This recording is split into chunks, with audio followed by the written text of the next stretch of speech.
for pregnant back. So you know how it is during pregnancy, particularly as you come into that last trimester, your back can start to feel really icky, and you just want some simple things that you can do to help that back feel better, perhaps at the end of the day, or if you've been standing up for a long while, or perhaps you've been sitting at work, you've got a lunch break, you've got a small window of time to do some exercises. So here they are. The first one I'm going to suggest is that you have your feet just around shoulders width apart.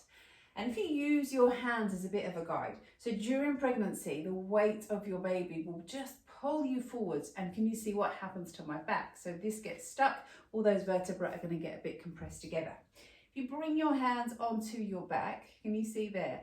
And just use your hands to gently guide your tail down towards the mat. What will happen as you do that, if I imagine now I've got a uterus here, is that you'll just lift your bump up. Now you don't want to walk around like this in that slightly tucked under position, but what it will do, it just opens up those vertebrae at the back. It's going to take the pressure of baby off your pelvis and off your bladder as well, and just allow you to gently open. Try that with the breath as well. So breathe in here, and on your out breath, gently open up through your back. And you could do that 3 or 4 times just to get that movement through your back, and you'll notice such a difference from just relieving that disc pressure between the vertebrae in your lower back. Similarly, number 2, now this one might not think about quite so much, but this one has a similar feeling. We are opening up the hip, but at the same time you're opening up the lower back. So if I'm here, I'm coming under, through the lower back. If I take 1 foot back, now I've still got both feet down on the floor, I'm planted. I want you to let your tail down, and now this time reach your arms up again. What you will feel is quite a deep stretch, which is what we want through the front of that hip. Just open up here and stretch out. Because again, the reason this works is because of the weight of the pressure here, and again, that pelvic tilt. See what happens to the hips at the front.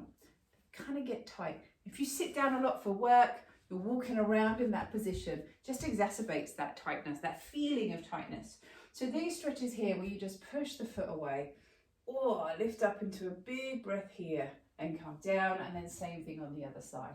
And you just need to do that 2 or 3 times on each leg to really feel a difference through that back. Now let's move on. We focus very much on opening up through the lower back. The other thing we want to think about is the way your back moves from side to side, that lateral movement. So if you step your feet wide, and we could just take a simple side bend down to the side. You could even do this against a wall if you're not too precious about your paintwork. And we just reach down to the side there, slowly come back up, reach down to the other side, that's it, and slowly come back. So you're going to get that side bend. You could make that deeper by reaching the arm up, but if that feels too uncomfortable to do, just keep those hands down by your sides. What's key here though is a side bend.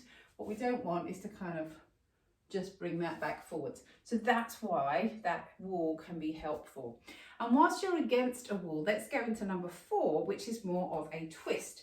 So what I like to do for a twisting position, just again to make sure we're nice and stable, use the wall as a bit of a guide. Now I'm standing probably about a foot, about 12 inches, 30 centimeters away from the wall to make sure I do metric 2.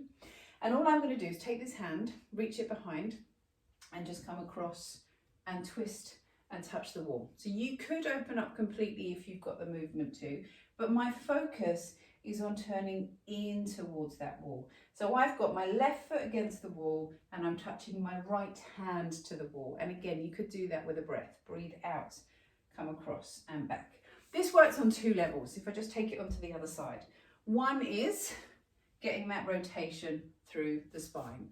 And again, we want to make sure we move your back forwards and backwards, side to side, but we're also getting some rotation. So we'll come round and back, side to side, forwards and back, and twist are the 3 ways our spine wants to move. Again, just 3 or 4 of those on each side. And the last one is a bit more about upper back.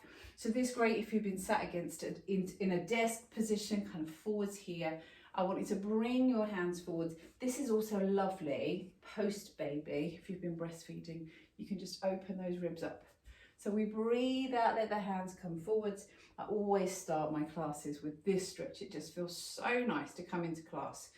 You can make it a little deeper if you do that first exercise with this one. So let your tail come down. So you're going to open up through the pelvis. Let your hands come forwards. Now keep that tail down. Feels a bit weird. But if you can just open your chest up with your tail down, and notice now, we're trying to get into those little vertebrae. We're trying to create some extension through the front of the spine. If you tuck under and extend, it's like, oh, really deep. And take a deep breath into that and then let it go. And just as a bonus, oh, shrug those shoulders, loosen them up, have a little jiggle, and then you'll feel ready for the rest of your day.